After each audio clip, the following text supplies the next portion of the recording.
Hello, everyone, and welcome to another episode of For the Love of Film, the series where I talk to a variety of different people about their love of film and what sparked it in the first place. And today I am joined by Paul Klein. Paul, why don't you introduce yourself? Hi, I'm Paul. You already introduced me. Why have I got to do your job for you? You should know this series well enough by now. I do. I do. I brushed up on all the episodes and I was like, right, I'm going to be better than all of these people. And then I uh, realized I'm not going to be better than any of these people. oh dear. So Paul is that I'll introduce you then. I can do Paul. it. I'm the features editor at Filmhounds magazine and I write for other places occasionally. Um, and I'm the one-man member of the Sarah Michelle Gellar fan club. And it's one member because I don't want anyone else being a fan of her. All for me. It's mainly the features editor thing though that I do. Mm. The fan club thing's a work in progress. We're gonna get cardigans made. Oh god, we were having a discussion before filming about somehow it went from films to cardigans, and as as conversations with me often do. already off to a great start. And branded merch because Branded everyone merch, everybody needs branded merch. branded merch, not available for purchase, but yeah, I might work on it in the future. It's a work in progress. Need to get a red bubble. Cinema Oh, Savvy got a red bubble. I I may or may not make it a thing in the future. But the I pen I'd, the I'd pen is get a I'd one-off get. thing. Oh, I want the pen. I don't want a mug. I got too many mugs. All the mugs Okay. are all my mugs are Lion King mugs. This will fit perfectly next to the Simba mug. So we're already getting off to a great start. What I just want to start off by just setting the playing field, and I just want to get an idea of like what is the most recent film that you've seen that you absolutely loved. It can be an old film, it can be a new film. Just what's the first film that comes to mind? Uh, all of Us Strangers. Um, I saw it at London Film Festival, and then I rewatched it again over Christmas. I made my mum watch it. I was like, "Mum, watch this." They go to Croydon, and then I was like, "Oh right, I forgot about all the heartbreak in it as well." I was so blinded by my love of my hometown. But I genuinely think it's like I think it was my favorite film of Mm, last year, even though UK releases this year, which makes no sense because it's set at Christmas. yeah. But I all of Us Strangers I think is amazing. I think it's so Mm. yeah, I just loved it. I think it's brilliant. And if anyone's like, "Oh, I didn't really like it," I'm like, I don't want to hear this. I only want to hear I only want to hear people who love the movie. Mm. Yeah, I can totally get behind you on that one. I think when I had Ren on my last episode, we just spent like a good 10-20 minutes just gushing about all of us strangers because uh, I mean, you were in that screening room at London Film Festival. Everyone was in bloody pieces by the end of it. Oh my God, a packed out screen. Honestly, Mm, like I'm not fully convinced by the whole, oh, cinema experience, blah blah mm. blah. But it's like it was like the anti No Way Home, where everyone was cheering. It was like the opposite, where everyone was just like head in hands sobbing. Yeah. I had like Jack on one side and Ren on the other. I'm like holding their hands.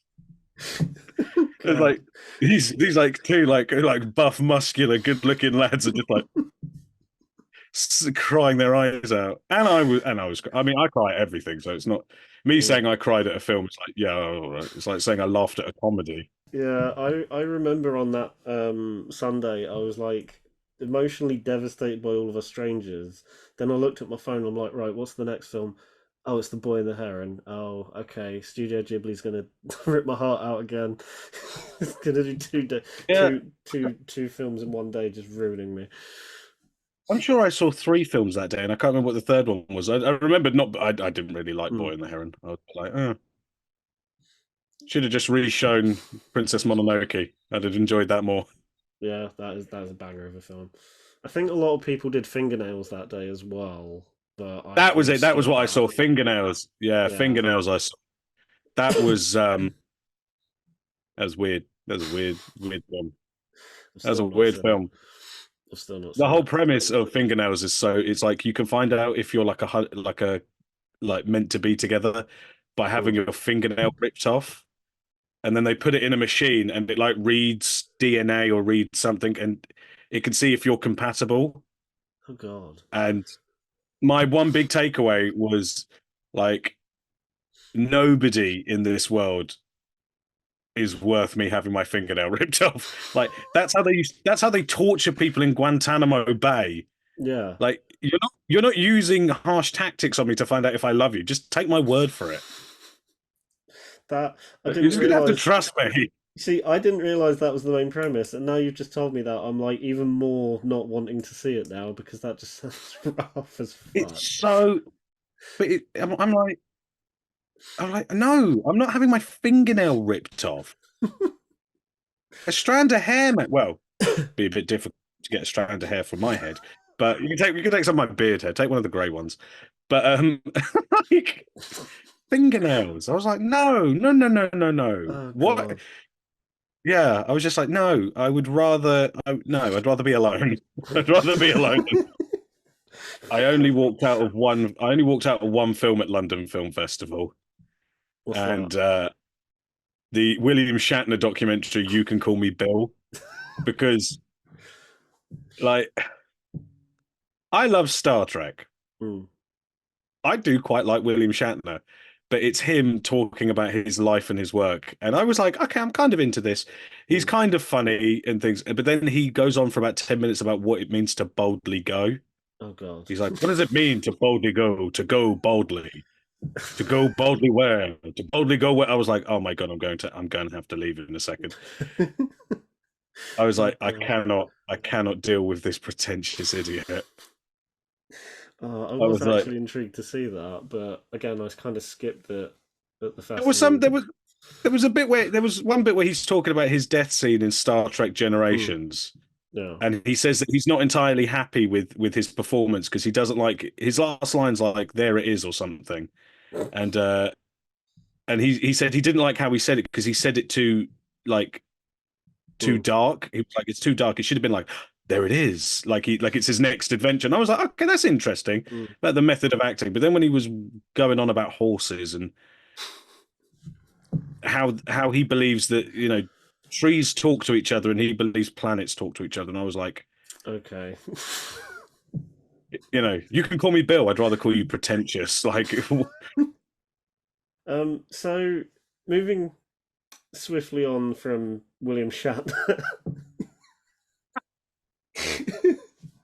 Otherwise, we'll be here all day because just as long as he talks about trees and shit in the film. Uh, uh, I'm interested to kind of get an idea of what kind of sparked your career into film and film writing about film, and what got you into writing about film in the first place. Like, what initially got you into wanting to do that? so, like, I've always been into film since I was like 7. So, like, Mm, all the way through like primary school, secondary school, I was kind of known for that with people. People were like, oh, he's like the film person to talk to. People be like, oh, what do you think of this? And get my opinion. And then I really didn't think about writing like reviews or anything until maybe 2011. And mm, it was back when Tumblr was at its peak Tumblr days. And I had a Tumblr and I saw the first Thor film. And I don't know why. I enjoyed it so much. I was like, I want to tell people how much I enjoyed this Thor film. So I just started writing like reviews there, and then from there I sort of was like, oh, I want to actually do this a bit more because I quite enjoy it and getting feedback. So then I ended up writing for a site called The Metropolis. I can't even remember how I started writing for them, mm, which no longer exists anymore, sadly. And I wrote for them for about a year. Um, and then I went to when they shut down, I found another place called No Majesty, mm. and I wrote for them for about 5 years. And I was basically the only like film review. It was like a Mm, three-person website, mm, and the guy who created the website, the editor Dan Cody, basically was just like, do whatever you want. He was basically like, and because me and him had like similar political leanings, we're both quite big lefties. He was mm, like, yeah, you're not going to write anything too right wing. That's fine. Do what you want. So from there, I was able to then sort of launch, I guess, a career, if if, mm. if that's what we're going to call what I do. But yeah, it all kind of started with Thor because I was like, this was really enjoyable. I think whenever I ask that question on this series, I just call it a career because I mean, I don't really know what else to call it, and I guess where like you're concerned because now being the editor of Filmhounds, it definitely from like my perspective looking at I'm wording this horribly. My perspective looking at um, uh, your work, it does feels and looks like a full fledged career to an extent. My career of going to film screenings and drinking as much as I can. Well, when you put it like that, when you put I'm here for photo ops and free food. I don't care about the film. in I've, I've, I've noticed a trend where the more food there is, that's a bad sign. That's a bad sign. Because is there was that a lot of food at Strays. Bad sign. And Five Nights at Freddy's. Bad oh sign. god. Wasn't there a load of food at the Renfield? Was it Renfield? Renfield one. I didn't go to Renfield. Oh, I can't remember why I didn't go to that one. There was a lot of the Woman King. There was like a whole hmm. African barbecue at the Woman King, and the Woman King was great. So Okay. I feel like that's the exception to the rule because every other one where I've been like, wow, there's like hot dogs and burgers and mac and Hmm. cheese. Then I go in, I'm like, this is a bad movie. I can see why you wanted me to eat first. On a similar note, then, well, we're talk actually no, we're talking about negative stuff. But anyway, on a similar note, in the sense that looking at your career as a whole, what would you say has been one of or some of the highlights of doing what you do? Well, see, it's tough because I basically everything has been a bit of a highlight because I don't really Hmm. expect much. I'm always like, I'm quite a pessimist. So I'm like, nothing's going to happen. And then, I've been able to cover London Film Festival for the past 4 years. I sort of Hmm. applied in 2020 on a whim. I was like, I may as well try. And I got in, I was like, oh my God, I'm like legit now. And then um, I've gone in person for the past 3 years, Hmm. which I love. But them early mornings are quite killer for a person who is prone to Yeah. falling asleep. Yeah. Um, they are quite killer, and anyone who was in the screen of Foe will know that I will fall asleep if the film does not grab my interest. Oh Poor God. Ren sat next to me as I was snoring away. I've heard many a thing about that screening of Foe. Just Oh my God. both about the film and the fact that the screening was just like Oh my God. I fall asleep in a lot of films. I mean, the year before I fell asleep in one film hmm. and I was like snoring down Leonie's ear. I was just like, and she was like, at one point you snored yourself awake and then immediately fell back asleep. I was like, that's a review in itself. If it can't hold my interest, like to the point where I showed up to Killers of the Flower Moon on three Yeah. hours sleep, still half drunk and half hungover. And Wow. I was gripped start to finish. That's 3.5 hours of me being like, this is amazing. Yeah. So, if a full night's sleep can't keep me awake, it's a bad movie. Yeah, and Foe was awful. It was Yeah. so bad. I, I was snoring. Everyone was like, there's quite a lot of quiet bits in that film, and all we could Mm. hear was you snoring. I'm like, I will agree with you about the Killers of the Flower Moon one because I didn't get much sleep that night. Went to it. Of course, everything was bloody shut, so I had no breakfast, and I sat through the whole 3.5 hours, and I somehow was fine. Like I thought I'd be a wreck by the end of it, and I'm like, oh, I'm actually not right. too bad. Maybe I was just like, I want to stay awake so that I can watch them. I'm here to see about them killers. And then you can go to sleep after I that. just want to see the meme. I want to see the shot of him sat at the table with Lily Gladstone, and I Mm. want to see. I'm here to see about them killings. What about them? See who's doing them, and then I can leave. Just want to see the meme. Just want to see the memes. Oh god! And then you either just And fall then asleep or leave, or one or the other. yeah, it's like if they say the title of the film in the film, if they were like, "These are the killers of the flower moon," all right, and we're done. But yeah, no, London Film Festival has been a highlight, and also I've been really fortunate. I've been able to interview some people I really admire. I Mm, interviewed David Oyelowo, who I'm a big fan of, and mm, Peter Sarsgaard, and people that you're just like, oh my god, these are like actual people that are in movies I've seen, mm. and now I'm having a conversation with them. What is life?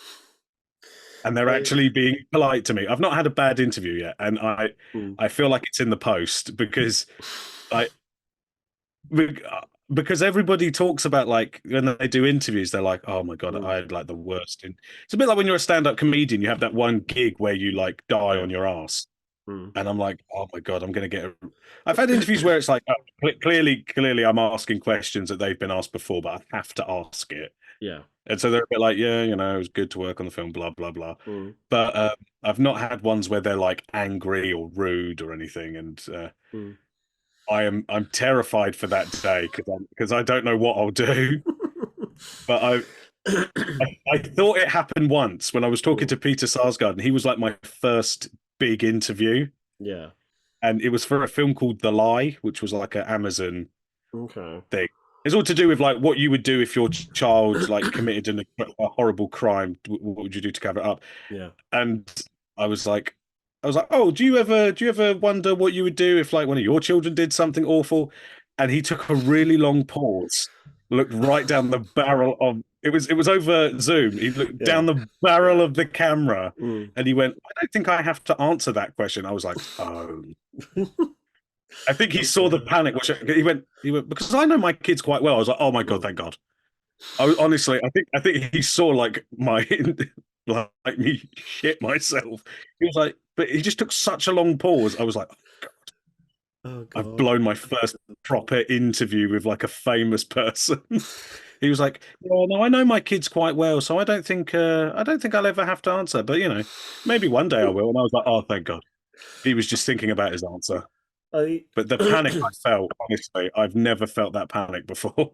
I said this when Neil was on his when on his episode that like he's done an interview. I think he did an interview during LFF with the director of Foe, funny enough, and I said like I want to start doing interviews, hence this series, but I just feel like I'd bottle half of them, like both for experience and also just like similar to that, I would just ask something that's like completely not right, and then I'd have to try and backtrack, and I'd be like, uh, So, uh, why'd you make a terrible film? Oh no!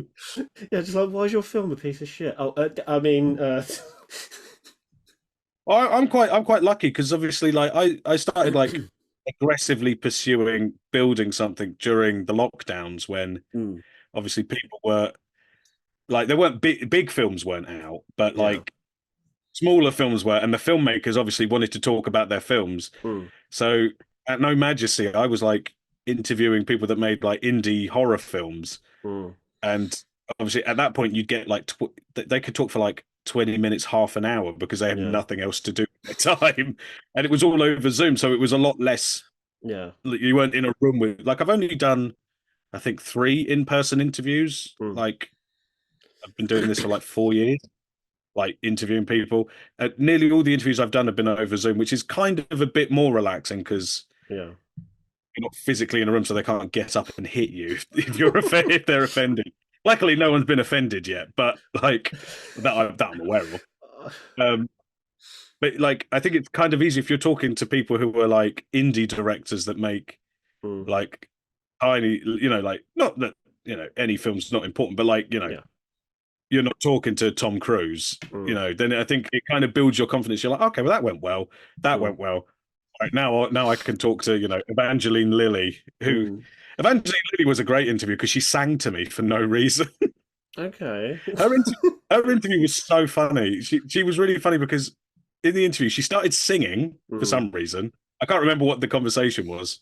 And we were talking about funerals. Oh god. The film in the film she had cancer and was dying. It was a film Mm, where she had cancer. and her character plans a funeral. And I said, "Have you ever thought about your funeral?" And she was like, "Not really." And then I was talking about like music and Mm, like, oh, some people have a tradition where you play the song that was number one when you were born. mm. And I was saying my cousin, who's 3 months older than me, got "I Would Do Anything for Love," Oh, and I was like, which is a great song to play at a funeral. yeah. Number one when I was born was Mr. fucking Blobby. Oh God. Let's take a moment of silent reflection for our deceased friend Paul with Mr. Blobby. What nonsense! She started singing, and Mm, then she told me she'd never seen Friends. wow. Yeah, right. Wow. I said during lockdown, did you consider going like revisiting Lost? And she went, no, Mm, but I did start watching Friends. I've never seen Friends, and I'm like, you've done like three films with Paul Rudd, and you've never mm. seen Friends. She went, yeah, I know. I was like, have you told him? He was like, no, he doesn't know. What if Good God. he reads this interview? He's going to be pissed. Oh You've not God. seen Friends. Also, I was a bit like, where have you been, woman? You What do see, you I'd mean you've like not seen Friends? Everyone's seen Friends. I'd like someone to do an interview with Paul Rudd and going, "Have you ever watched Lost?" And he just goes, "Nah, not my cup of tea." Yeah. No, I don't like the main girl in Yeah, she's it. just not my nah.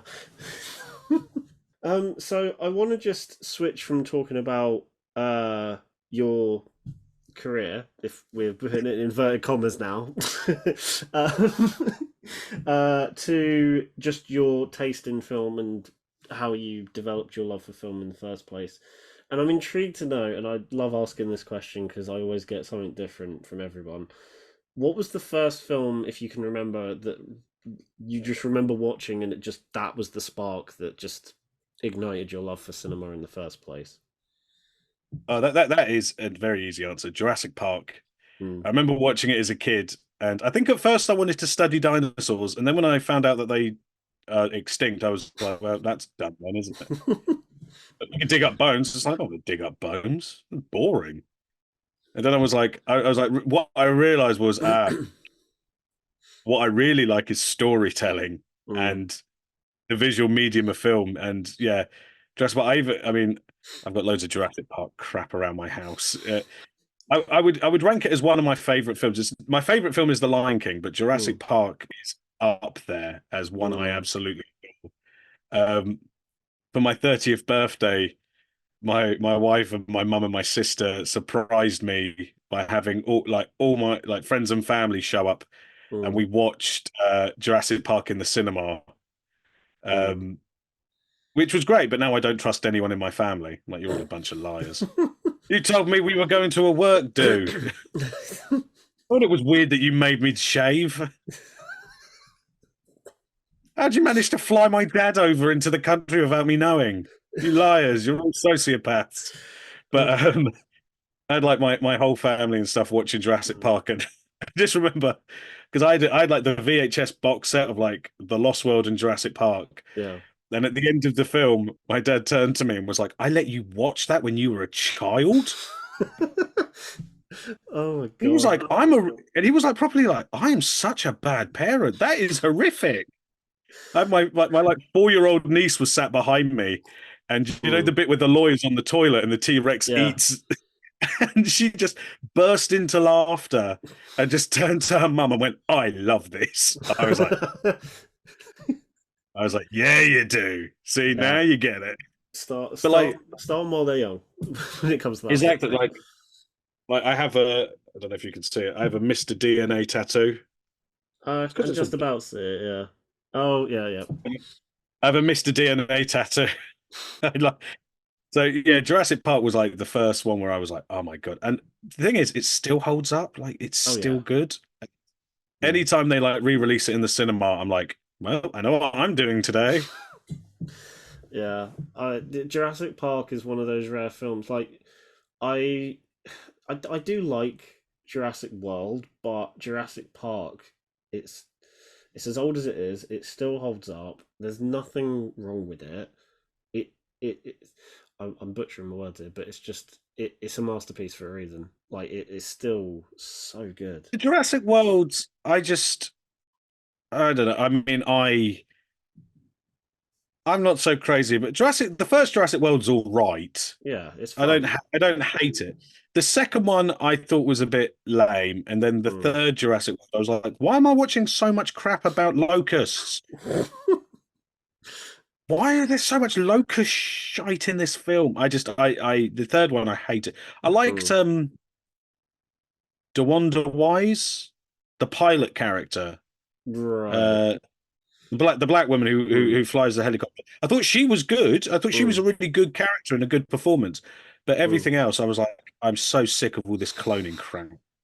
I'm, s- and also it's Yeah. just so much like I know Marvel gets a bad rap for like nostalgia bait and Mm. gratuitous fan service, but like all the stuff in direct like I love BD Wong. I think he's a good actor, but him constantly coming back. He's in one scene in Jurassic Park, Mm. and he's like the linchpin of the scene, and all the bringing them all back. Every character who ever had one line in Jurassic Park coming back, I was like, this is so Yeah. stupid. It's a bit like Mm. Ghostbusters. Maybe there's only one good film to be made about an island full of dinosaurs. Yeah. I see. Maybe I there's see only your one good point. film about a group of idiots fighting ghosts. Maybe that's it, Mm. one and done. Yeah. There are some times when they make these sort of legacy sequels where I'm like, they only did like one of those original films for a reason. You don't need to like keep adding on to that. I've not Yeah, seen Ghostbusters Afterlife, but I've heard decent things about it. But that's the vibe I'm getting from the trailers of the whatever the new one's called, Frozen Empire.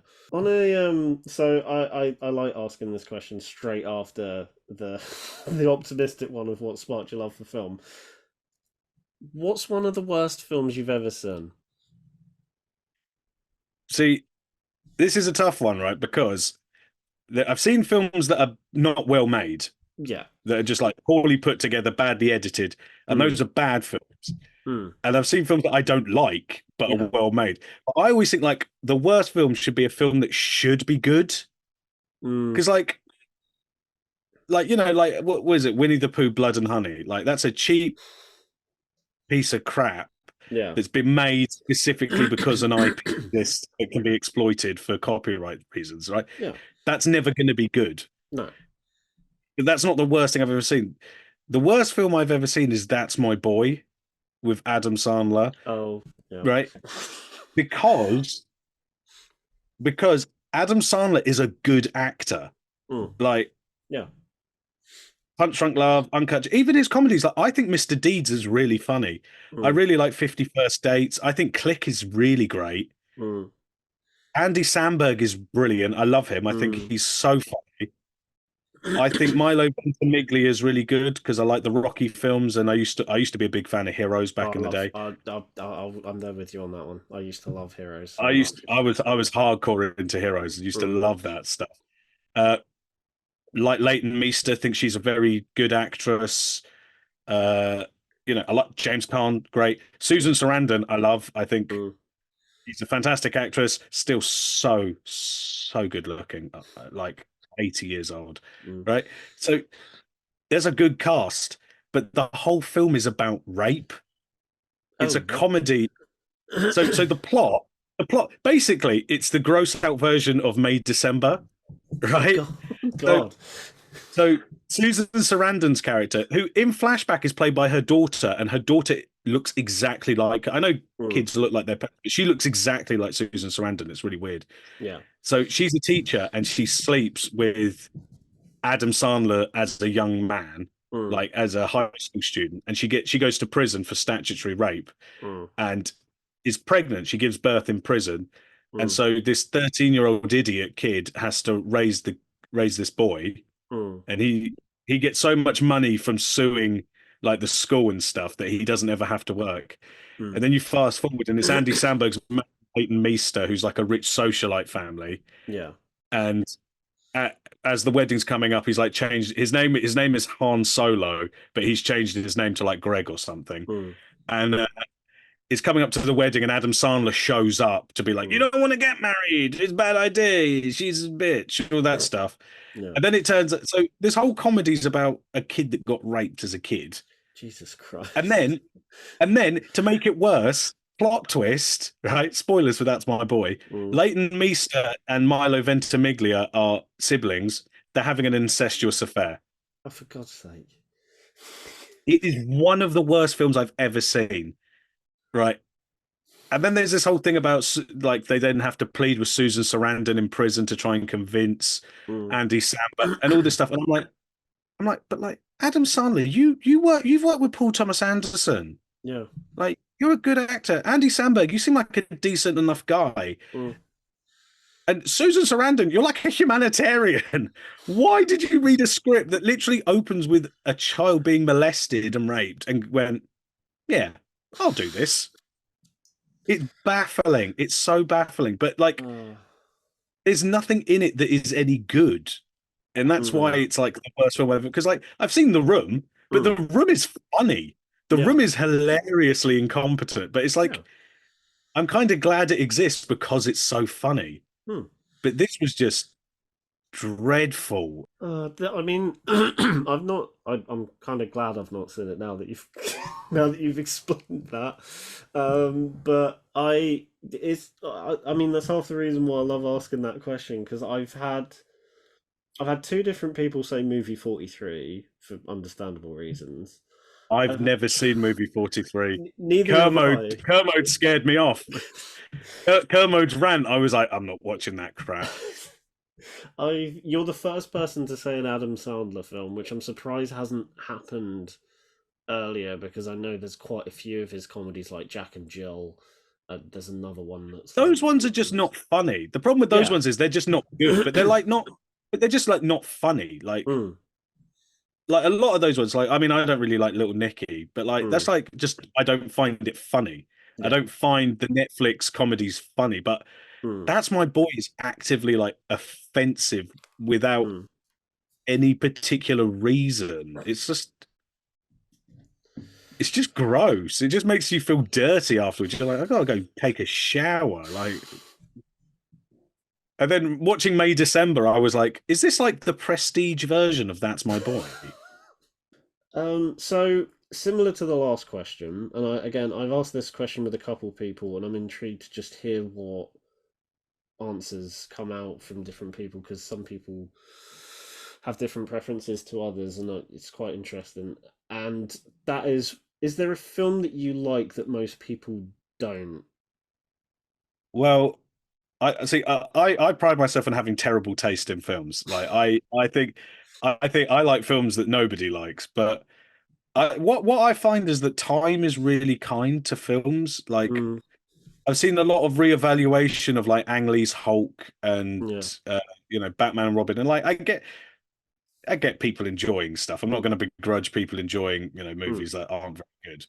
But so like for ages, I was like banging the gong for things like Scooby Doo and Coyote Ugly. yeah. But now people just seem to love those films. Like those Yeah. films are now like considered classics.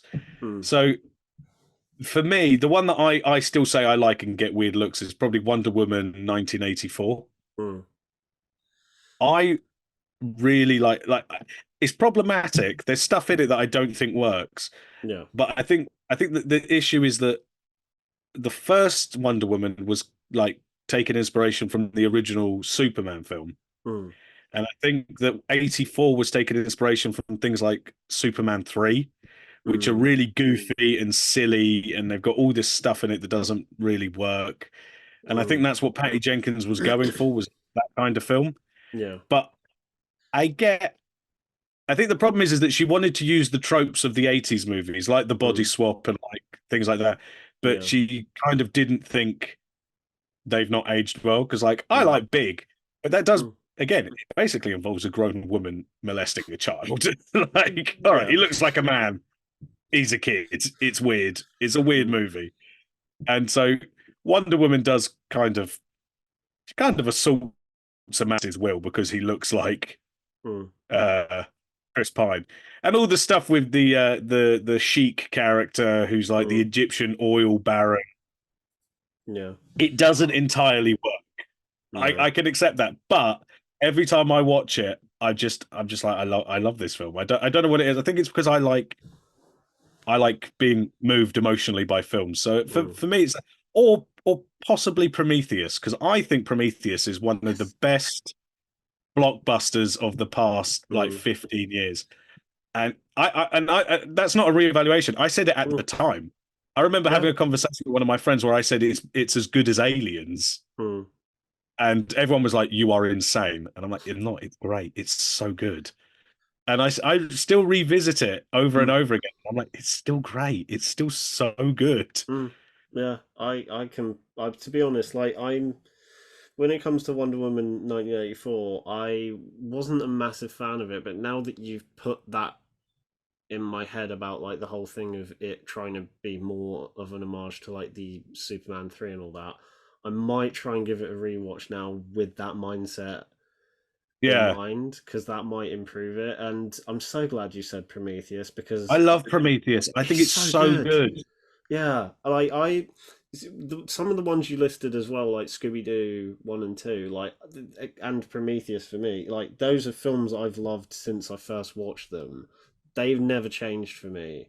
But then, like you said, seeing people online gradually start to like them, even though they were like lauded beforehand, and it's like, okay, where's this come from? Even though, like you know, like someone like you and me, we've been there from the start, and we've liked them from the Like, start. I'll accept Prometheus's script is a little clunky. Yeah. Like, it maybe isn't the best written film, but I just think it looks great. I love the ideas. I love Mm, the themes. The performances are so good. yeah. I just I think it's so great, which is why I don't like Alien Covenant so much, because I was a bit like, I Mm, wanted a sequel to Prometheus, not a prequel to Alien. And I feel like yeah. Ridley Scott kind of caved to pressure. But like with 84, Mm, I think for me as well, because I'm a big sucker for like anything that makes me emotional. mm, I know that, like I've seen all the memes and all the stuff, and I think whatever's true of Gal Gadot's political leanings is mm, whatever. People have a go at her acting. She is acting in a second language, yeah. and I don't. I mean, she's not like. Don't get me wrong. I don't think she's Meryl Streep. I don't think Mm, she's the greatest actress in the world. I think she's perfectly fine. yeah. Like she gets the job done. I think she's better than Jason Momoa, and I think Mm, she's better than Vin Diesel. Like mm, Vin Diesel in one of the Fast and Furious films has to see a woman he loves shot dead, and he has to be emotionally devastated. And mm. I laughed. I thought it was hilarious. He's so bad. He all he could do is growl. Whereas, like, Wonder Yeah. Woman, like, I think she's pretty good. Yeah. Obviously, when you take some of the stuff out of context, her acting can be a bit stilted. But then I'm like, yeah, but anyone's acting when you take it out of context looks weird. Yeah. Yeah. And I don't know the end scene, like the end, like the climax when Pedro Pascal's going full mental Jim Carrey mode, Mm, and he's like all the wind is whipping, and he's screaming, "You can have anything you want," yeah. and she's like pushed against the wall, and she's like saying to him, "You can't have what you want. You can only have the truth." I find that whole section really moving. Like Mm, the whole idea that you have to give up. It reminds me of the Spider-Man 2 thing about, being a hero means giving up what you want, even your dreams. I mm, get why people don't like it, but I'm just a bit mm. like, screw you. Time will be kind to this film.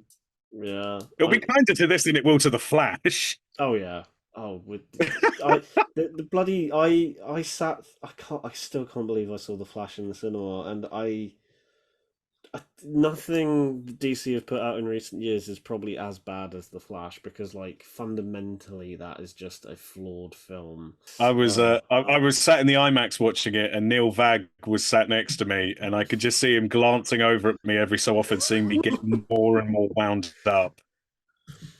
oh Like, I think god. by the end, I was so tense that if you tapped me, I would have shattered. I was literally like, "This is so bad. Oh Stop god. wasting Michael Keaton." I I think what annoys me as well with the Flash is like again there are elements in it that I should love, but when they're handled in the Flash, they're shit, and it annoys me. Like The Michael Flash, Keaton. for me, The Flash did what people accuse Spider-Man No Way Home of doing. Mm. cheap nostalgia bait. You remember that guy? You like that guy? You remember this one? You like this one? Over and over again. Whereas, Mm. at least in No Way Home, it fed into a narrative. Like the Yeah. narrative theme of No Way Home was second chances. So Yeah. it made sense if the villains come back. He's given them a second chance to be the best version of himself. And even Mm. like, Toby and Andrew coming back, Mm. Andrew gets his second chance to save Spider-Man's girlfriend from falling to her death, right? Mm. That is core to the theme of a second chance. Mm. Toby, at the end when Tom Holland Spider-Man's going to stab Green Goblin and he grabs the glider and stops it. Mm. He fixes a mistake. He didn't save Green Goblin the first time. He does the second time. It's all in the theme of a second chance. You get to redo your worst moment. Mm. In the Flash, it's just here's a resurrected dead guy. Here's a resurrected dead guy. Here's a Mm. resurrected dead guy. And it's like Mm. the thing that offends me the most with George Reeves more than Christopher Reeve is that Christopher Reeve, like when you look at a lot of those actors, like Helen Slater who played Supergirl, Yeah. she's in the Supergirl TV series. Yeah. She plays like her mum. And then when you look at what's the last thing Christopher Reeves ever did? He was in Smallville. He loved Mm. Superman. Mm. The last thing Adam West did was he voiced Batman in an animated film. Like Mm. they love those characters. They like playing them. So Yeah.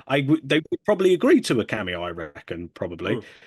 George Reeves killed himself because he was terrified of being typecast as Superman for the rest of his life. Mm. I mean, I'm sure that's not the only reason. I'm sure he had mental health issues, but that was Yeah. part of the reason.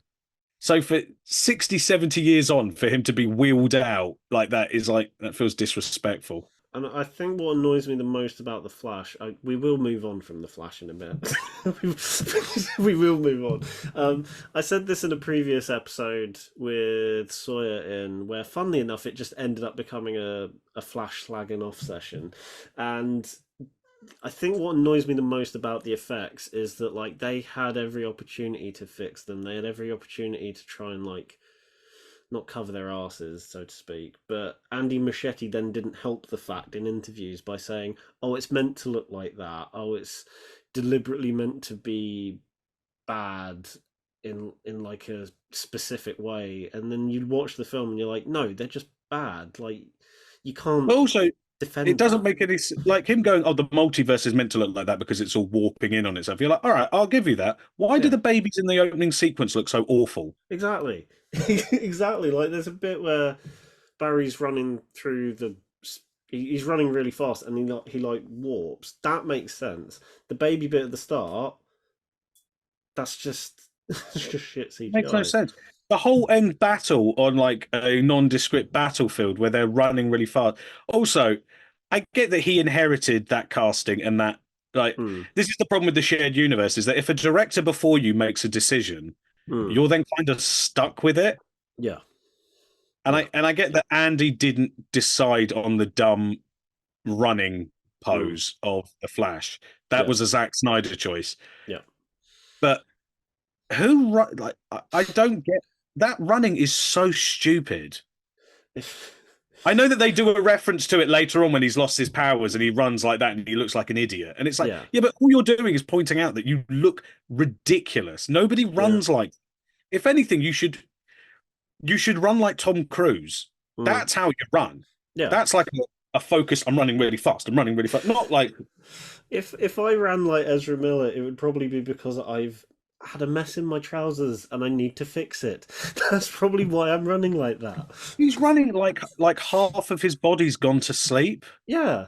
It's like Like he's he's got just pins and needles in all of his limbs. He's like it's so bad. I mean, but again, it's not just DC that do this. mm, Marvel are just as guilty of mm, terrible CGI. I think as well. The one thing that I think comic book films need to realize is not everything works in live action. Like a mm, lot of stuff does, and CGI is so good these days. I think Thanos is one of the best CGI creations of the. mm, I think it's up there with Gollum in terms of this is what you can do. mm. And I think, and it helps that Josh Brolin gave an amazing performance as Thanos. But MODOK doesn't work in live action. It's just a No. stretched face. It doesn't work. What they Yeah. should have done, at the beginning when you first see MODOK in Quantum Mania and it's the Mm. metal face, Yeah. they should have just kept the metal face. That works Mm. so much better than just stretched out Corey Stoll. Yeah. That doesn't work. I mean, Yeah. there's a lot about Quantum Mania that doesn't work, but that MODOK's the thing that people really latch onto. But I feel like with the Marvels, and some of the series they've released recently, like Loki season two, I feel like they're slowly getting back to like a good level of quality. Because Well, the effects in the Marvels, I genuinely didn't have an issue with. I thought they were good again. I thought they were fine. I thought they Yeah, were absolutely fine. The cats didn't look massively realistic, but I yeah, don't think animals do look realistic in CGI. A lot of animals do mm, look quite fake, mm, especially if you know what a cat looks like. Like I yeah, think it's different when it's like like I don't think I've ever seen a chimpanzee in person. So when I watch like Planet of the Apes, I'm yeah, assuming that's what they I'm assuming that's what they look like up close. I've never been that close to a chimp before. mm, But like I've been up close with a cat and I know what they look like. And they yeah, just kind of move just slightly weird. mm, But like I think as well, maybe it's because I read the book on the Marvel Cinematic Universe, which is a great book. Everyone should read it. It's really interesting. But I think what it kind of lets you know is that the TV shows, I think Feige was kind of like, yeah, we could maybe do some shows, and then Disney were like, good, we'd like 10. oh god, And he was a bit like, oh, okay. And they're like, and we'd like three a year on top of three films. Go. So good god, I think that was a bit of him being like, oh, okay, all right, well, we can do that. We can do that. And then mm, obviously COVID hit and he was like, oh shit, this has really messed up my continuity. He mm, was like, because I can't have this come out. And because if this comes out first, then that's not going to make any sense because that's got to come out, mm, which I think is a bit of a problem with cinematic universes. But I yeah, think I think they've sort of learned their lesson. And I mean, I don't think Phase 5 has been as bad as people say. no, I think there's been some bad things, but I thought yeah. Shang-Chi was good. Oh, I Shang-Chi's I like brilliant. Black Widow. I like Black Widow. I was I was a big defender of Black Widow. I liked Mm, Eternals. yeah, You know, yeah, I like all of it, but I do think that they've sort of mm, I think that Feige's like, right, maybe we do two TV shows a year. mm, Maybe maybe we don't do 10 films. Maybe we go back to basics. I think he's yeah. maybe gotten a bit more control than he had. Yeah, I think the fact that like this year alone, they're heavily stripping back on the amount of stuff we're getting is an indication of that, and I'm happy they're kind of taking their time now to work on stuff rather than just trying to churn it out like 10 shows in a short space of time is just that's just no one's able to Also do it. because the quality in them was so Yeah. wavy. Because like I thought WandaVision was some of the best TV I'd seen in a while, Mm, but then I thought Falcon and Winter Soldier not so good. mm, Loki I quite enjoyed, mm, like so I think they're sort of finding their groove of maybe we'll do two shows a year mm, and we'll do maybe two films a year. Maybe that would be better. yeah. I think Disney were like, we've got Disney Plus and we need content. Mm, And I think that's why, that's why they were like, we need stuff to keep subscribers. Give us shows. Give us yeah. one-off specials. I think they did the same thing with Star Wars. They were like, give us shows now. Yeah. And then they were like, oh, okay, we could do this. Do it now. Do Boba Fett. Everyone loves Boba Fett. Do it now. And then the show happened, and everyone was like, "Actually, we don't want Boba Fett anymore." Yeah, I didn't even watch it. I didn't even watch it. I don't. I was like, I'm not gonna watch I this crap. I got halfway through Boba Fett, never finished it, and then apparently everyone says, "Oh, it gets really good about like just after the halfway point because it basically just turns into like series 2.5 of The Mandalorian." That's what I Um, heard. I heard it got good yeah. when it turned into Mandalorian. I was like, why don't I just wait for Mandalorian then? So on to the second to last question. And again, this is one that this is like the big question that everyone has a. So I've had some people have mini meltdowns about this question. I love that the fact that that happens. If you were stranded on a desert island and you could only have 5 films with you, what films are you choosing and why? Uh, See, so this one, it is a tough one. It is because I love so many films. Mm, But if I'm stranded on a desert island, I'm going to go with my Letterboxd top four mm, plus one. Okay. So so it's The Lion King from 1994 Mhm. because that is my all-time favorite film. I could watch that a million times and never get bored. Um, and if I'm stuck on a desert island, I think I'd need that to cheer me Mhm. up. Yep. The Rocky Horror Picture Show from 1975, Yes. So on board with also that. one of my all-time favorite films, and also because late at night on the desert island, I can just start singing and dancing like a crazy man, Mm. having the time of my life. Yep. Um, Jurassic Park from Mhm. '93, obviously got to have that. The Prestige Okay. from 2006, my favorite Nolan. I love it so much. I revisit it maybe like once or twice a year, and I'm just like, Mm. this is so good. And then this one's really tough because like I would like to take Prometheus because I love it, and I would Mm. like to take Coyote Ugly because I love it, but Mm. I would definitely my fifth one would be Scooby Doo the movie Nice. because the amount of joy I get out of that film Mm. every time I watch it, I'm just like, this film is so good. Mm. Like James Gunn. I know people might have a problem with James Gunn. That script is so funny. Mm. It's so quotable. I still quote that film like just casually, Mm. and like no, like there's things that I've been saying for the past like 20 years that people would then watch Scooby Doo and go, "Did you get that from Scooby Doo?" I'm like, "Yeah." I was it. I love both of the Scooby Doo films, but I, for some reason, quote the second one more. I think that was one of the first films I saw in the cinema. I The remember second one very, is good. The second one, I like the first one more, but the second one has some really funny lines in it. yeah, yeah. I Let's love make it. like your personality and split is so funny. This is tied for the most terrifying day of my life, tied with what every other freaking day of my life. Why can't we ever investigate a haunted Burger King? The bloody bit in the cages where it's just like, have you heard the good news? Yeah, there's Yeah, cookies. there's cookies. Oh, I love Oh, those it's so clips good. so much. So, what's the one where what's the other line he says? When he slams into the mystery machine, she goes, Shaggy, you're right. He goes, if you define all right as in massive agony. It's so that second one is really funny.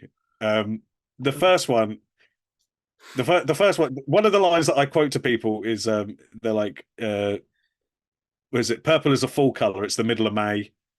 I'll just randomly say that to people. The casting is so perfect as well. Like, They nailed that casting yeah. so well. It's unbelievable how well they cast that Mm. film. Like each Like person is like they understand the assignment and they're just having a blast, and I just love it. even Rowan Atkinson in it is so fun. Like Mm. he just says stuff in it that like they're talking about who they suspect is behind everything, and then Fred goes, "And you," and he's like, "Me?" And he's like, "Don't take it personally. It's just because you kind of freaked me out." Oh, Oh dear, but yeah, I love the fact that you've chosen that and your other picks as well. Um, but I'm so glad you've picked the Rocky Horror Picture Show because that is my favorite musical oh my god, I of all love that time. film so much. It's so bizarre. It's so also Mm. I love Tim Curry. I think Oh yeah, Tim Curry is one of my favorite actors. I just anything he's in, he's like, I am going to give this 110% camp for yeah. no reason. I think we've both tweeted this at some point, like over the last couple of years. But like, if there is a shit film and Tim Curry is in it, he is guaranteed to be the best thing in that film, regardless. Oh no, Even he if, is elevating that stuff. oh He yeah, is like I don't think Scary Movie 2 is a very good film, but mm, he's like, well, I'm going to have a great time. I don't mm, care. Like yeah, he, him in the Muppet Treasure Island yes, is amazing. Like mm, I'm sure you've seen that post, which is Michael Caine is great in and Tim Curry is great in the Muppet mm, films because Michael Caine treats the Muppets like fellow actors, and yeah, Tim Curry treats himself like a fellow Muppet. yeah, yeah. I've seen that. Tim It's, Curry's so good. He's so good at that. At the end, when he says goodbye to Jim Hawkins, it's genuinely upsetting. He yeah. genuinely like gives a great performance. I think Mm, yeah, he's up there with like he's one of my favorite actors. He's up there with like Michael Keaton, who also gives great performances in films that are really terrible. mm, yeah. I But also yeah, feel like Tim Curry, like I me, I also love him feel so. like even though Tim Curry is like very loved, I also feel like he doesn't get the credit where credit's due half the time, especially I for think like some of those films where like yeah, the quality of the film, like I've not seen Congo. Well, I've only seen bits of it, but I that can Congo is awful. but I Congo is awful, but Tim Curry is very good in it. again, like that's another example of like yeah, the film might not be great, and I think people need to like pull their heads out their asses and like yeah, the film not might not be good, but he's the best thing in it. Hence He's why he's so good. he's so good in stuff, but yeah, that's why he's so good as Pennywise because he's like Mm. also because I think he was like I'm going to scare the shit out of these kids. I don't care. Like I think the kids were like he was terrifying. Also, Mm, there's a great behind the scenes thing of him on set, and he's wrapped in a blanket. He's mm. got he's holding an umbrella and he's got a cigarette in a cigarette Yeah, holder. I've seen It's that. just the most Yeah. bizarre image. But yeah, he was just like, I'm going to scare these kids. I don't care if I give them trauma. He's like, he's Oh just god. he's so nuts in everything. But Mm, yeah, he's one of those actors where, yeah, you give him something crap and he's mm. like, well, I'll make something out of this, I'm sure. Yeah, even the bloody what's the Scooby Doo animated film that Witch's Ghost? Even when he Oh, he's voiced so good. yeah, even that it's like it's a straight to DVD animated Scooby Doo film. You could just phone it in, and he doesn't. He still No, just does what he does. he apparently said he's a massive fan of Scooby Doo Mm, and that he was like, I've got to do this because apparently he was going to be in the first like Scooby Doo the movie. He was yeah. going to be the Rowan Atkinson character, but he hates Scrappy Doo so much that he declined it. I would have loved to have seen him like, bring him back for the sequel. That would have been He would so have been good. so great. I, That second one has got one of my favorite cast, like Tim Blake Nelson, Alicia mm, Silverstone, Seth Green, Peter Boyle. yeah. It's such a great cast. You're like, what is this cast? It's so nuts. It's so good. It's so I could, to be honest, I could. I'm very tempted now to just start a separate podcast as like a Tim Curry appreciation thing, Oh my because God. I uh, get me on every episode. Legend as well. Legend's a great movie. Legend, Clue, for crying out Clue's loud. great. I am the this. I watched Clue very late, and take into account I love films like Airplane and Blazing Saddles and all those like old comedies. And I didn't watch Clue until like the first year of like COVID and all that, and I was in hysterics the whole time. Like Tim So Curry's good. great, but everyone in the film is like, "There's a fire in my face, burning, burning." Do you know what? Tim Curry's really good. He's in two episodes of Criminal Minds. Wow. He's in a two-part. He plays a serial killer called the Prince of Darkness in a two-part episode of Criminal Minds, and he is terrifying. He's so scary. I might have to just. I've never seen an episode of Criminal Minds, but I might No, just have to my wife watch likes Criminal that. Minds. I've watched. The only ones I've watched with the one I'm like Tim Curry. I watched Mm. Tim Curry. His episode. He's in. I never watched the show Psych. I never really watched Psych. I don't know if you Oh, ever I've saw heard it. of that. I've heard of that. Yeah. But I've watched the episode that he's in, where Mm. he plays a Simon Cowell type character. Okay.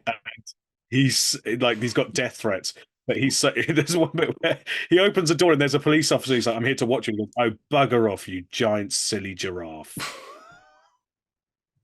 Of course, I can. The thing is, now you've said that, and I can hear him Yeah, saying that.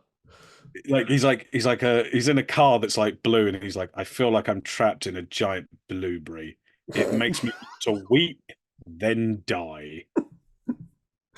I'm very tempted after this call to just watch those singular episodes and just nothing else for the Anyone rest of the watching his episode of Psych and his episodes of Criminal Minds, also because they're so vastly different. day. That's his range. It's only after that you can then go on to like Muppet Treasure Island and Clue and stuff. You need to watch those episodes first. Is my Muppet Treasure Island's so great. His song in it is so funny. Yeah, again, I haven't seen that in years. The one thing that there's two things from that film that are like stuck in my head: the blind pew bit at the start, because that used to have me in hysterics as a kid, and then Kermit attempting to sword fight, and he's just jumping around like Yoda. That whole bit, it's I need to rewatch that. Oh my God. Uh, Tim Curry, what a legend. I love him so much. he's such a You know, the day he dies, I'm gonna be so fucking distraught. Oh, Like, I'm just not don't. prepared for that. No, I honestly, I'll be so upset. So the last question I want to ask before we properly wrap things up is just a very simple one.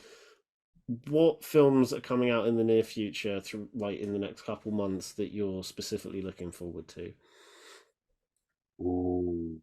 See, it's tough not to just go like franchise films, but Yeah. I'm cautiously excited for Kingdom of the Planet of the Apes Mm, because I yeah. love those ape movies. I think they're so good, and I think they're one of those ones where each one gets better.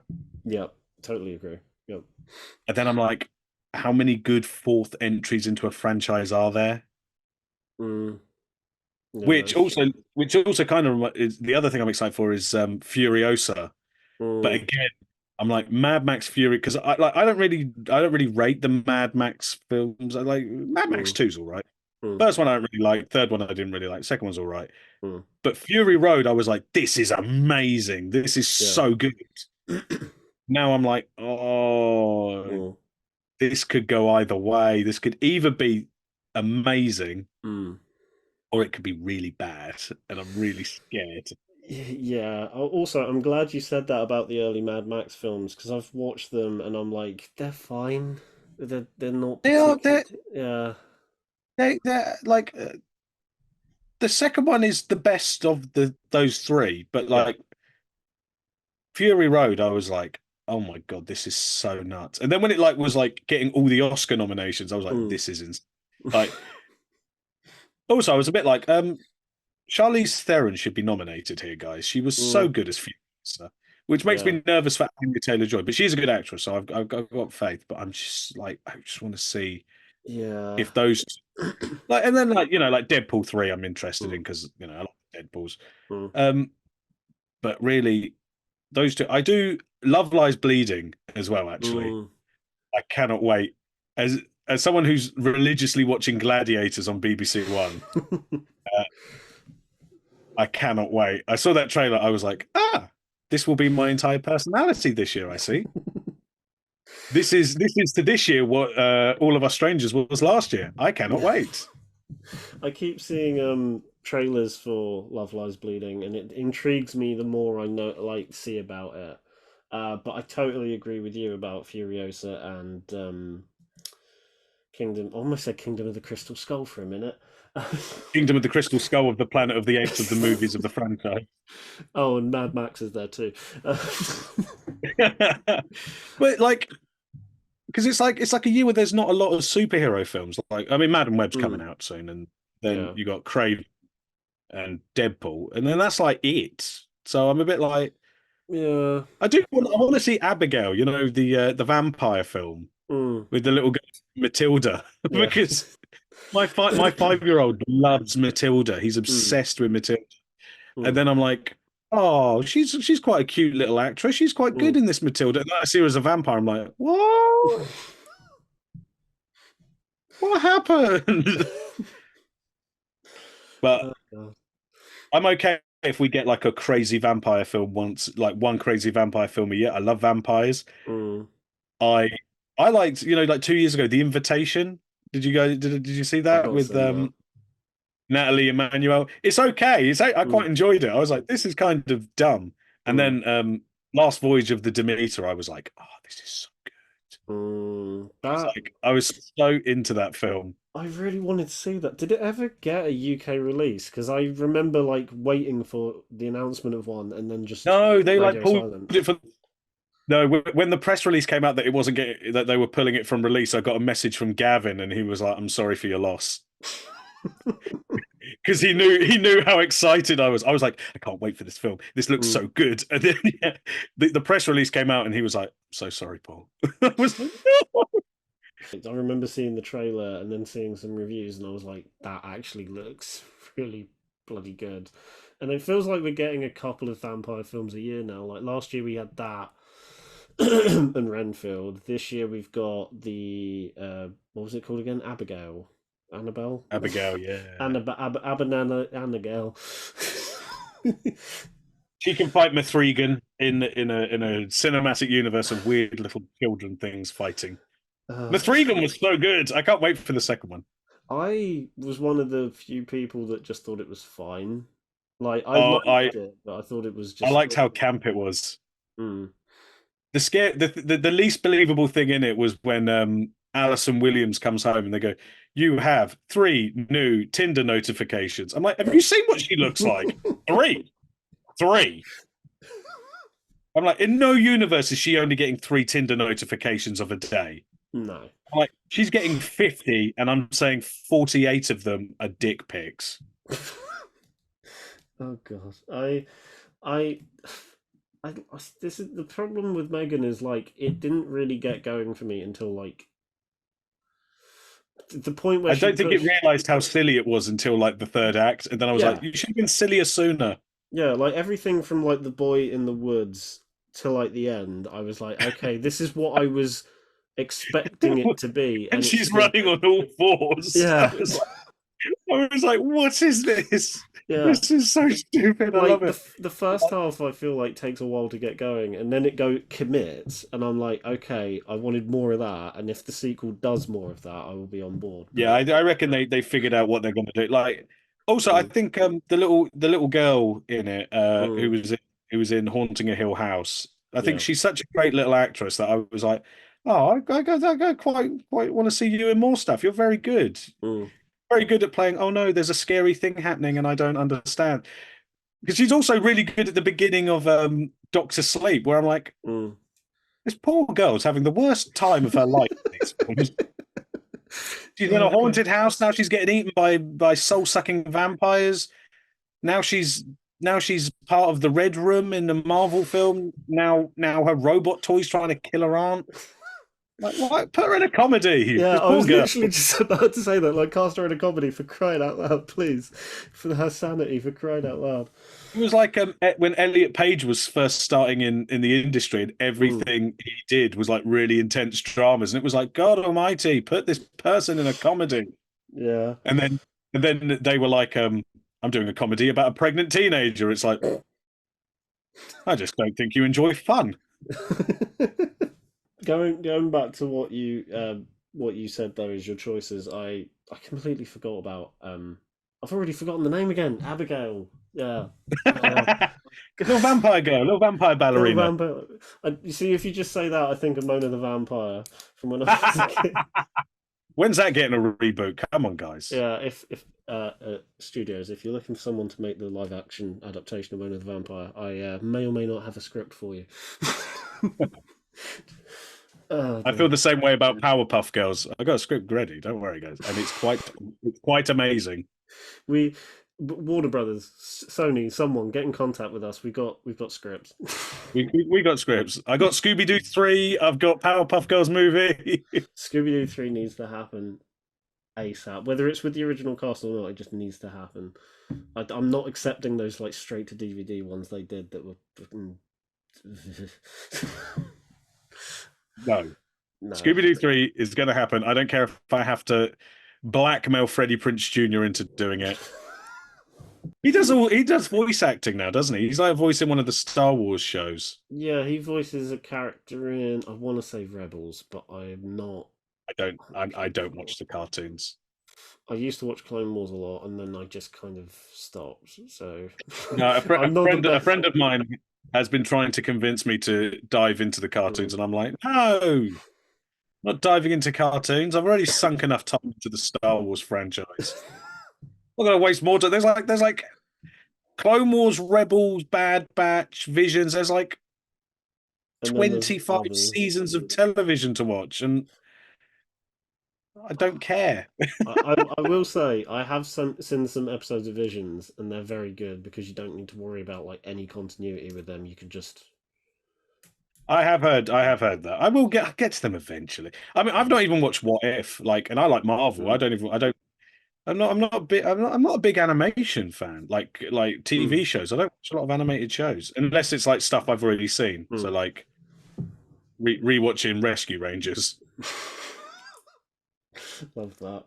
But rewatching Batman the animated series. that's a good one to rewatch. Actually, I've got the box set up there. I just haven't rewatched it. So good. What If's actually not too bad. The animation takes a bit of getting used to. I will say That's my that. problem. I don't like the animation. I think Yeah, it's a bit personalityless. yeah. They found their stride with series two though, because series one was like, right, we're testing the waters quite a lot with each episode, but with season two, it's like, right, we've got a stride, and this animation style is somehow better, even though it looks exactly the same. If that makes sense. I watched uh the one about the Native American who finds Oh yeah, the yeah. original character. I watched that one because I was like, oh, an original character. Hmm.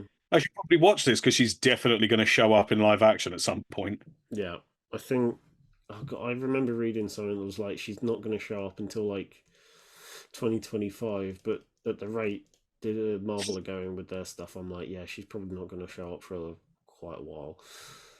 But that is a good episode to be honest. That's Shows actually up in not bad. Deadpool 3. If she shows up in Deadpool 3, I'll be very. I don't know how I'll feel. I'll just be like, oh, okay. I don't know how I feel about Deadpool 3 bringing back Wolverine because I love Logan. I think Logan Mm, is one of the best superhero films ever made. And I'm like, yeah, oh, it's such a perfect ending. But I yeah. do love Hugh, so maybe. I'm really excited. I mean, I adored Logan, but I I think because I like the first two Deadpools, and also I'm just the possibility of what I they're like gonna Deadpool. do. I I'm just really excited for Deadpool 3 for some reason. Like I'm intrigued to see what they're gonna do. Not because of like all the cameos. I'm just intrigued to see like the set photos of them fighting in front of the 20th Century Fox logo alone Yeah, was just like there's promise that this is going to be weird. It's going to be yeah. out there. Yeah, and that aspect alone, I'm like, yeah, the cameos will probably be cool, but like the fact that this is just going to go for it, I'm on board with that. I can't wait for that film. That's probably my most anticipated, alongside like Dune. I think, Um, yeah, Dune. I could take or leave Dune. I didn't really rate the first one that Mm, much, but I think maybe it's because the first one had to set everything up. So it's a bit like Fellowship of the Ring, where it's like yeah, we need to set up the world. Whereas the second one, now that the world's been set up, it can just do jump its into the thing. story. Yeah, that's my mindset with this one, and with that's my mindset with Dune, and then with Deadpool 3, I'm just hoping they just go for it. So yeah, it's been great having you on, Paul. No, that was a The really bad transition. tangents, all I'm the really tangents. I'm really bad at like segueing from like okay, next question. I'm really bad. To I'm be still fair, I derail everything I go on. I derail by going off on tangents. yours might be the longest episode because I've got the timer in the corner and it says we've been going for an hour and 54. When I was on Cinema Savvy for Titanic, we went on so long that we were as long as the film. Oh Christ, I love that. Anyway, now is the opportunity for you to just tell everyone where they can find you on all. I always hate wording this bit on the The internet social meds. on the World Wide Web. On the world, on the social media, you can find me on Twitter at Paul Klein Yo with two O's. And that's where I post my work. That's where you'll find basically if anything I've said in the past, however long this has been, has made you go, this guy is my vibe. There's 100% more of it on my Twitter. I'm not calling it X. No, Screw I you, don't think I'm Space. ever gonna call it that. I don't. I Screw despise. you, Space Karen. Um, where you'll find me saying things like that, going off on one about Buffy, how much I love it, Scooby Doo, Lion King, Prometheus, all that crap.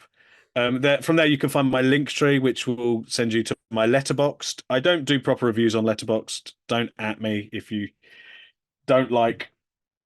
I see some people with Letterboxd are like, oh my God, these are all just so stupid comments. Yeah, it's a Letterboxd. If you want a proper review, go read a proper review. Like my proper reviews are in a magazine or like they're posted on my thing. My Letterboxd is for posting stupid puns and thirsting over people And and sometimes occasionally both. complaining. Yeah. I'm so aggressively angry at this person because they're so attractive. It's usually Zach Efron. Um, yeah, you'll find my letterbox, which is Paul Klein with one O. You'll find links to all my writing, my TikTok, which I'm trying to do more of, like reviews on TikTok. I'm failing. I haven't done one in ages. The last one I did was Mean Girls. I mean, that's still like last month, so like you're more It recent is than like last. my output. Yeah, I don't really understand TikTok. It's a weird entity. It's a Said weird. said the old man in the cardigan. I don't understand TikToks. Um, but yeah, follow me on thing or don't. I don't mind. I won't judge you. All of Paul's socials will be in the description below if I can fit them in all in there. Um, and yeah, it was like I said, it was great to have you on. Like this probably will be the longest episode. I don't care at this rate. Like they're going to be 2 hours long. These episodes at this rate. I try and keep them as short as I can, but the people I get on, it's just like, oh, with 3 hour runtime, yay! What happens? You I'm gonna can't. There's no such thing as a short episode with Paul Klein. this is going to be a fun one to edit. I know that much. Anyway, it's been great having you on. If you like the video, then give it a thumbs up. Subscribe to the channel if you haven't already. Follow Paul on Twitter, all of the social medias, and I'll see you all in the next video. Bye.